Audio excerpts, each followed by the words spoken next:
Well, as we understand it, the talks have now got underway between the Ukrainian delegation led by their defense minister and the US diplomats. And at this stage, it's said to be quite technical. They're due to be drawing up a list of energy infrastructure sites which they wish to see protected under what could be a partial and limited ceasefire for 30 days, the bare minimum. There'll also be talks about how the talks could proceed, because the Ukrainian and the Russian positions are so far apart. We heard the maximalist demands from Vladimir Putin, or from the Kremlin readout of Putin's call with Donald Trump, him calling for Ukraine's allies to stop supplying all weapons and military intelligence. And that's something that Ukraine has said that it won't accept. So there's an awful lot of distance between the various parties at the moment. The Trump administration is said to be optimistic that they can find the middle ground. But we've been hearing over this weekend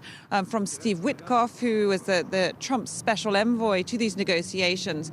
And some of his remarks have caused a great deal of concern here in Ukraine. He seemed to be suggesting that it was about dividing up territory. Ukraine has said it will never recognize the regions occupied by Russia as Russian territory. So that those remarks point towards a much more complicated situation indeed. But the talks have just started in Riyadh, and they are set to continue in the coming days.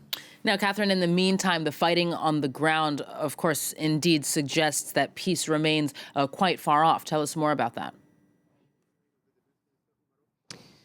Yeah, 7 people were killed overnight in another massive spate of drone attacks across the country. 3 people were killed in the Kyiv region, including a 5-year-old child. Others in cities and towns across the country, from Sumy in the north to in the Donetsk region in the east to Odessa in the south. So this continuing night after night barrage of drone and sometimes missile attacks. We've also been ourselves down at the front line in southeastern Ukraine, where we have seen people there living under constant threat from drone attacks. It's not an exaggeration to say that the skies around the front lines are literally swarming with drones, both Ukrainian, but also massive amounts of Russian drones. So they basically terrorize the few remaining civilians who remain and make fighting very difficult, of course, for the Ukrainian troops, who spend as much time as they can under cover. This is clearly very much a drone war. We've seen that for some time, but the extent has become very clear. But the fighting is continuing along this very, very long front line, 1,000 kilometers. The latest news on that is we've heard the Ukrainian armed forces say they have retaken a village of Nadia in the Luhansk region, which is in the northeast of Ukraine, an area which had been under Russian occupation since March 2022. So that's according to the Ukrainian army.